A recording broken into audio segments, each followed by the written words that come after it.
वो जयकारा बोल मेरे श्री गुरु महाराज की जय। बोलो साचे दरबार की जय। बोलो श्री आनंदपुर वासी भगवान की जय। करुणा सागर श्री सद्गुरु दाता दयाल जी ने सबकी हार्दिक पुकार को सुनकर 7 मई सन 1985 को अपने निजी सेवकों के साथ विमान द्वारा जम्मू एयरपोर्ट पर कृपा फरमाई। वहां श्री प्रभु जी के शुभ आगमन हेतु कई गाड़ियां सज धज कर खड़ी थी। प्रेम विभोर एक भक्त जी के दिल में आशा का दीप जलाकर ध्यान मग्न थे। वह यह कि भक्त वत्सल प्रभु इस तुच्छ दास की गाड़ी में विराजमान होकर उसे कृतार्थ करे। उसके हृदय में प्रबल दृढ़ विश्वास ने उसे ढाढ़स बंधाया। धैर्य धर वह एक और अपनी कार लिए खड़ा था। कृपा निधान श्री सद्गुरु देव जी महाराज एयरपोर्ट से बाहर आए। उस भक्त के पास आकर स्वयं अपने कर कमलों से उसकी कार का दरवाजा खोलकर उसमें विराजमान हो गए और फरमाया कि हकल आश्रम की ओर चलो। उस भक्त का हृदय खुशियों के तराने गा रहा था कि सचमुच महापुरुष हार्दिक प्रेम भाव को पूरा करते हैं।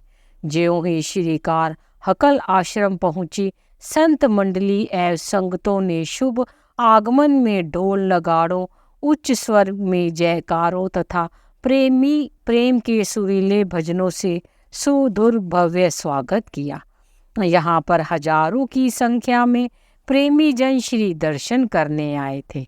श्री सद्गुरुदेव जी महाराज ने सत्संग भवन का शुभ मुहूर्त किया और सभी प्रेमियों को अपने पावन वचनों से निहाल किया। महाप्रभु जी पलंग पर विराजमान थे। दूर बैठे गुरुमुखों को देख श्री पलंग बाहर ले जाने की श्री आज्ञा फरमाई। पुनः श्री पलंग बाहर ले जाया गया तो उस पर खड़े होकर निज कर कमलों में माइक पकड़कर फरमाया कि गुरुमुखों, आप सब खुश हो, सबको दर्शन हो रहे हैं, आप सब ने सत्संग सुना। सब गुरुमुखों ने जी कहकर धरती अंबर को जयकारों से गुंजा दिया। अपनी निजी मौज से हकल आश्रम का नाम मुक्ति धाम रखा। सब आश्रम निवासियों ने इस महान उपकार के लिए श्री प्रभु जी का लाखों बार शुक्राना किया। प्रसन्न मुद्रा में महाप्रभु जी ने सब गुरुमुखों को आशीर्वाद प्रदान किया। इसके पश्चात सब संगत में प्रसाद बांटा गया। 8 मई सन 1985 को प्रेमी भक्तों की विनय को स्वीकार कर कुछ घरों व कुछ आश्रमों पर कृपा फरमाई। वहां पर श्री दर्शन एवं सत्संग प्रवचनों से प्यासे हृदयों की प्यास बुझाई।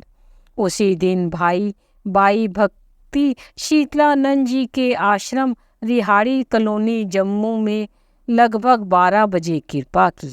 महाप्रभु जी ने अपने कर कमलों द्वारा श्री परमहंसों की महान विभूतियों को सिंहासन पर विराजमान कर श्री परमहंस अद्वैत मंदिर का शुभ मुहूर्त किया। श्री आरती पूजा का कार्यक्रम हुआ। पुनः सबको 10 मिनट भजनाभ्यास पर बिठाया। इसके पश्चात श्री वचन हुए, गुरुमुखों, महापुरुष जीवों का कल्याण करने के लिए ही ये सब साधन जुटाते हैं। यह आप सब जो रचना देख रहे हैं, यह सब हमारे श्री परमहंसों ने रचाई है। यहाँ आकर सबको भक्ति का सच्चा लाभ प्राप्त होगा। सब गुरुमुखों को आशीर्वाद प्रदान कर वापस मुक्ति धाम आश्रम में कृपा की। 2 दिन तक वहाँ पावन श्री दर्शन व अमृत में वचनों से दूर दूर से आई हुई संगतों को निहाल करने लगे। जम्मू के प्रेमियों को प्रेम के रंग में रंगा हुआ देखकर महाप्रभु जी अति प्रसन्न हुए। जम्मू में जितने भी सत्संग आश्रम थे, वे सब गुरुमुखों के नाम पर रजिस्टर्ड थे। श्री सद्गुरु दाता दयाल जी ने वहाँ की प्रॉपर्टी की संभाल के लिए श्री आनंदपुर सत्संग ट्रस्ट नाम से एक ट्रस्ट सन 2008 में रजिस्टर्ड करवाया। आपने जम्मू से 10 मई सन 1985 को अपने निजी सेवकों के संग श्रीनगर की ओर प्रस्थान किया। वहां भक्त मेलाराम जी के घर कृपा की। भक्ति जी ने श्री चरणों में विनय की कि प्रभु, मेरे पुत्र ने अपना नया मकान बरमूला कश्मीर में बनाया है, कृपया उसके घर को भी कृतार्थ करें। आप उनकी विनय स्वीकार कर वहां पधारे और पूरे घर का भ्रमण किया।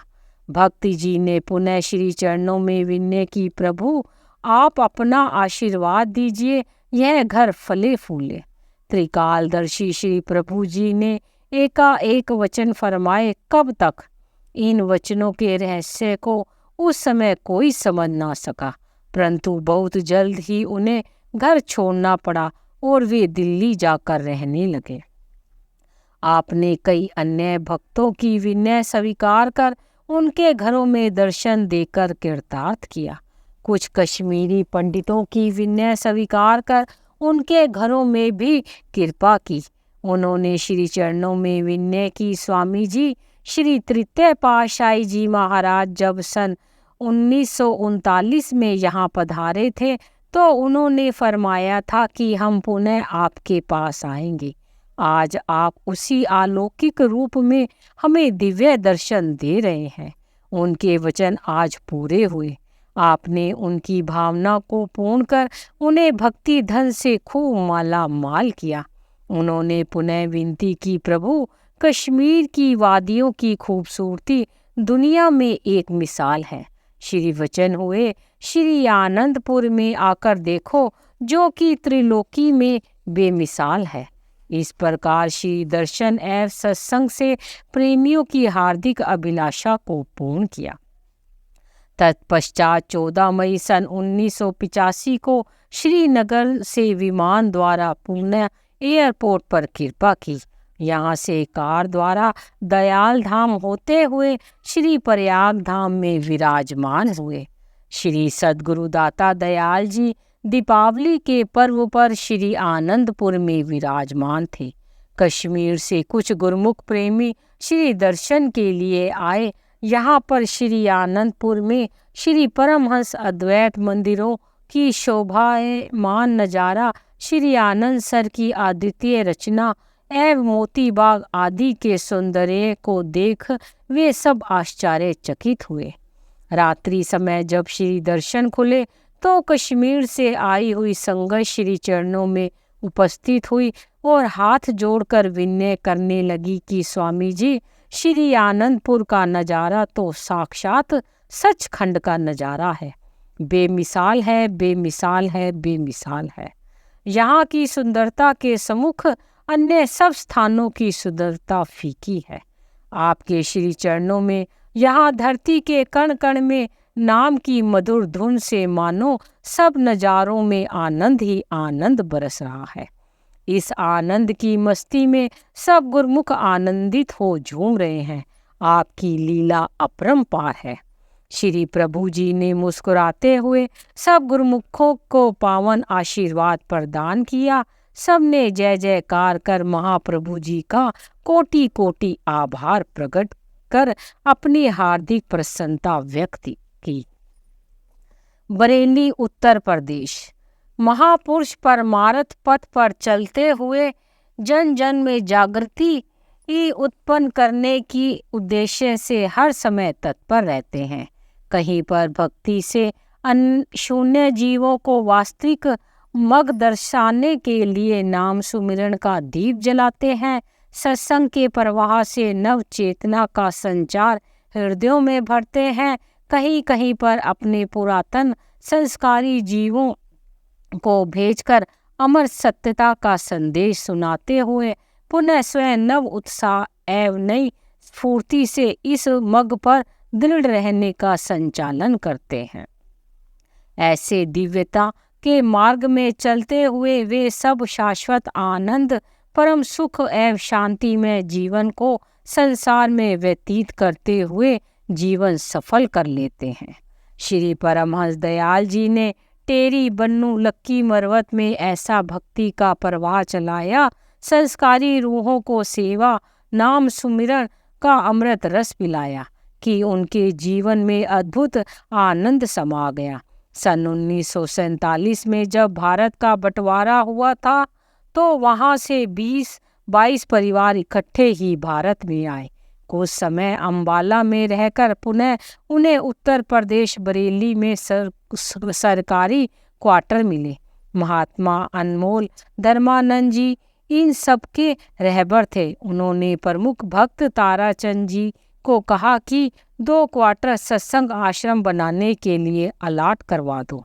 भक्त जी ने शीघ्र ही लकड़ी का सिंहासन बनवाकर श्री सद्गुरुदेव जी महाराज श्री तृतीय पातशाही जी की श्री मूर्ति विराजमान कर प्रेमी गुरुमुखों के लिए आत्म आनंद पाने और भक्ति रस से जीवन को सरसाने का अति उत्तम साधन पा लिया। एक और जहां पाकिस्तान से आए हुए लोगों की ऐसी स्थिति थी कि वे व्याकुल, अशांत और परेशान रहकर समय बिता रहे थे, दूसरी ओर यहाँ पर ये सब गुरुमुख परिवार मानो हर समय एक अलौकिक सुख और आनंद की अनुभूति करते हुए प्रसन्नता के सागर में झूम रहे थे। बच्चे, बूढ़े, वृद्ध और जवान सभी आश्रम बनाने की सेवा में लगे हुए थे। संस्कारी कार्य व्यवहार को पूरा करते हुए आत्मिक संपदा से मालामाल हो रहे थे। 1 मील की दूरी पर पड़ी पीली मिट्टी जो सीमेंट के स्थान पर लगाई जा रही थी, वहां पैदल चलकर वहां जाते और उसे उठाकर आश्रम के निर्माण कार्य के प्रयोग में लाते। उन्हीं दिनों मॉडल टाउन गुरुद्वारे में अमृतसर से एक ज्ञानी जी आए थे। उन्होंने संगत के बीच में कहा कि सेवा का सच्चा भाव देखना है तो साक्षात श्री आनंदपुर के सेवकों को में देखो, कैसे स्त्री पुरुष है, बच्चे सब सेवा में लगे हुए हैं और अथाह खुशियां पा रहे हैं। इस प्रकार कुछ ही दिनों में वहां पर दोनों समय श्री आरती, पूजा एवं सत्संग का कार्यक्रम आरंभ हो गया। यहाँ से जब प्रेमी परिवार श्री आनंदपुर में श्री दर्शन के लिए आने लगे तो श्री सद्गुरुदेव जी महाराज, श्री तृतीय पातशाही जी उनके सेवा भाव, प्रेम और अन्य ने दृढ़ विश्वास को देखकर अत्यंत प्रसन्न हुए। श्री मुख से ये वचन फरमाते हैं कि सब पुरानी संस्कारी रूहें हैं जिनका श्री आनंदपुर दरबार से नाता जुड़ गया है। समय पाकर यहाँ पर कुछ एक अन्य महात्मा जनों ने भी सत्संग आश्रम बना लिए। महात्मा अनमोल धर्मानंद जी के पश्चात महात्मा सुख सागरानंद जी एवं महात्मा अमर आत्मानंद जी के संरक्षण में सत्संग प्रवाह चलने लगा। श्री सद्गुरुदेव महाराज श्री षष्ठम पातशाही जी साधु वेश में ने 3-4 बार यहाँ पर कृपा की। अन्य महात्मा जन अर्थात महात्मा सद्गुरु सेवानंद जी, महात्मा योग प्रकाशानंद जी, महात्मा ध्यान सागरानंद जी आदि किसी कार्यवश यहाँ आते तो इसी आश्रम में ही आकर ठहरते थे। कुछ समय पाकर यहाँ सत्संगी महात्मा जनों ने जर्नल सत्संग आरंभ किया। जर्नल सत्संग के प्रभाव से काफी संख्या में गुरुमुखों ने यहाँ पर परमार्थ लाभ उठाया। प्रेमी गुरुमुखों के मन में आंतरिक रूप से यह इच्छा लगी रहती थी कि श्री सद्गुरुदेव जी महाराज यहाँ पधार कर इस भूमि के भाग्य जगाए। उस समय की परिस्थितियों के कारण वे श्री चरणों में विनय ना कर पाते। आज ही वह दुर्लभ अवसर और हार्दिक अभिलाषा को पूर्ण करने वाला शुभ दिन आ गया जबकि महात्मा अमर आत्मानंद जी ने श्री संत नगर से खुशखबरी लेकर बरेली में पहुँचे। उन्होंने हर्षो उल्लास से सुनाया कि हमारे प्राण प्यारे हृदय सम्राट महाप्रभु श्री सद्गुरुदेव दाता दयाल जी श्री पंचम पातशाही जी 7 मार्च को बरेली कृपा फरमा रहे हैं। उस समय महात्मा आत्म दर्शनानंद जी का एक आश्रम बरेली में था और संयोगवश महात्मा विचार अखंडानंद जी और महात्मा शब्द संतोषानंद जी भी किसी कार्यवश यहाँ आए हुए थे। सबने मिलकर महाप्रभु जी के स्वागत एवं सुव्यवस्था करने के लिए सहयोग दिया। शाहदाना कॉलोनी आश्रम से लगभग आधा किलोमीटर दूर बहुत बड़ा मैदान खाली था। उस पर लगभग 100 टेंट लगाकर श्री दर्शन के लिए विशाल पंडाल तैयार किया। एक और ऊंचा सुंदर सिंहासन बनाया गया। उस मैदान के पास ही एक प्रेमी भक्त ने अपने मकान को खाली कर श्री प्रभु जी के निवास के लिए स्थान बनाया। 7 मार्च सन 1976 को श्री सद्गुरुदेव जी महाराज ने यहाँ कृपा फरमाई। एक पिकअप में महाप्रभु जी ने निजी सेवादार, संत मंडली एवं कुछ भक्तजन भी साथ थे। हर्षोल्लास सहित दिल की गहराइयों से उठता हुआ जयकारों का निदान धरती अंबर को गुंजायमान करता हुआ प्रेमी गुरुमुखों के प्रेम में के तारने सुना रहा था। आपके मनोहारी तेजोमय स्वरूप को निहारने के लिए सबके हृदय में प्रेम का समुद्र ठाठे मार रहा था। आपने मधुर मुस्कान बिखेरते हुए एक ही दृष्टि से सबको तृप्त कर दिया। आशीर्वाद देकर अपने कमरे में पहुंच गए। श्री सद्गुरुदेव जी महाराज के परम पावन श्री दर्शन रात्रि 9 बजे खुले। श्री वचन हुए कि कुदरत ने इस जीव को मानुष देही प्रदान की है। यह एक बड़ी नेमत है, नायाब मोती है। जब जीव के बहुत ही पुण्य कर्म जागते हैं, कई जन्मों की कमाई जागृत होती है, तब इसको मानुष देही प्राप्त होती है। इतनी अमूल्य और कीमती वस्तु को पाकर इससे पूरा लाभ उठाना या काम लेना, यह मानुष का अपना परम धर्म हो जाता है, क्योंकि उसको बड़े कठिन परिश्रम और बड़ी याचना के बाद ऐसी एक चीज प्राप्त हुई है जो बार बार इंसान को नहीं मिलती। इसलिए महापुरुष इसके प्रति बार बार चेतावनी देते हैं कि दुर्लभ जन्म को पाकर बंदे मन में जरा विचार कर, कोड़ी बदले हीरे जन्म को यूं ही ना बर्बाद कर। इस दुर्लभ मानव तन को पाकर इससे दुर्लभ वस्तु कमा, इसे असत्य व नश्वर पदार्थों को एकत्र करने में व्यर्थ ना गवा। जैसे कहते हैं कि लाल व हीरे के परख जोरी को होती है, हर एक इंसान यह नहीं जान सकता कि हीरा सच्चा है या झूठा है। लाखों रुपए का हीरा होता है, आम आदमी को इसकी समझ नहीं होती। कोई नकली हीरे पर ही खुश हो जाता है। जब तक वह जोड़ी की संगत नहीं ले लेता, तब तक उसकी कीमत नहीं जान सकता। इसी तरह मानुष जन्म की कदर कीमत को केवल महापुरुष ही बतला सकते हैं कि यह कितना कीमती है। आम दुनिया इसे नहीं समझती। बड़े बड़े बुजुर्ग आदमी कहते हैं कि कोड़ी बदले इस हीरे जन्म को ना बर्बाद करो। उन्होंने हीरे की एक मिसाल दी है। कहते हैं कि हीरा सबसे कीमती होता है। हीरा भी इस मानुष देही का मुकाबला नहीं कर सकता। फिर तुच्छ चीजों के बदले हीरे जन्म को विषय विकारों में, व्यर्थ कामों में बर्बाद ना करो, क्योंकि यह दोबारा मिलने वाला नहीं है। एक चीज कड़ी साधना, कड़ी मेहनत के बाद मिली हो, जब वह मिल जाए तो यदि उसका सही प्रयोग ना कर सके, सही लाभ ना उठा सके, तो जीव की कितनी नादानी है। इसलिए महापुरुष उसको चेतावनी देते हैं कि तेरे पास जो ऐसा दुर्लभ अनमोल हीरा है, उससे क्या काम ले रहा है। इसको पाकर तू वह कमाई कर जो तेरे साथ जाए और तुझे सुख दे। भक्ति वाली कमाई ही सच्ची व नेक कमाई है। दोहा, भक्ति सुख का मूल है, भक्ति सुख की खान, जाके हृदय भक्ति बसे, पावे पद निर्वाण। भक्ति ही सब सुखों को प्रदान करने वाली है। जिसके हृदय में भक्ति का वास हो जाता है, वह ही मोक्ष पद को प्राप्त करता है। उसका आवागमन का चक्कर समाप्त हो जाता है। इसलिए इस जन्म को सार्थक करने के लिए मालिक की बंदगी करो, ताकि तुम्हारा यह जन्म भी सुख से बीते और परलोक भी सुहेला हो जाए। श्री वचनों की अनमोल पूंजी को पाकर, मानुष तन की दुर्लभता को जानकर, सब गुरुमुखों जनों के हृदय में भक्ति का सच्चा धन एकत्र करने की लालसा उत्पन्न हुई। उन्होंने अपने जीवन का सही मूल्य जानते हुए श्री वचनानुसार जीवन जीने का संकल्प किया। अगले दिन 8 मार्च को प्रातः संगत प्रेमी अप्रेमी परिवारों को मत्था टेकने का अवसर मिला। साय समय सर्वप्रथम शाहदाना आश्रम में कृपा की प्रमुख भक्त ताराचंद जी एवं सहयोगी भक्तों को इस आश्रम का पुनः निर्माण करने के लिए फरमाया कि यहाँ 1-1 इंच मोटी सीलिंग करवा दो। आश्रम को बहुत ही सादे ढंग से बना देकर महाप्रभु जी अत्यंत प्रसन्न हुए और हर कोने में चरण स्पर्श किए।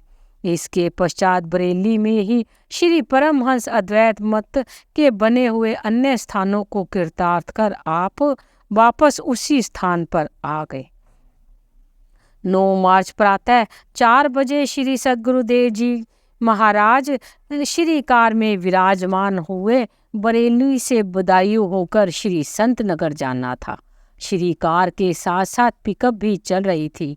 राम गंगा के पुल को पार करके ही प्रभु जी श्री कार से उतरकर श्री चरणों से चलने लगे। पीछे भक्त महात्मा जी भी पैदल चलने लगे।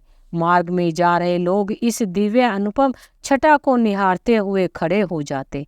भक्तिवान एवं संस्कारी कई वृद्ध जनों ने यह अनुभव किया कि जैसे सूर्य के तेज में भक्त महात्मा जन अति सुंदर दिव्य स्वरूप धारण किए संग संग जा रहे हैं। उनके मन में एक ही हुक उठी कि शायद यही परमात्मा का अलौकिक स्वरूप है जिसकी छटा से वे प्रभावित हो रहे हैं। बदायूं पहुंचने से पहले मार्ग में सड़क के दोनों ओर फसल लगे खेत लहलहा रहे थे। एक खेत में ट्यूबवेल चल रहा था। आपने श्रीकार वहां रुकवाई और मौजवश संग आए महात्मा भक्तों को स्नान करने के लिए आज्ञा दी और स्वयं एक किनारे खड़े होकर दिव्य मुस्कुराहट का आलोक फैलाने लगे। कितने ही किसान हाथ जोड़कर इस अद्भुत दृश्य को देख रहे थे। आपने उन सब किसानों को पास बुलाकर प्रसाद दिया और सबको आशीर्वाद देकर श्री कार में विराजमान होकर बदायूं से होते हुए श्री संत नगर की ओर प्रस्थान किया। बोलो जयकारा बोल मेरे श्री गुरु महाराज की जय।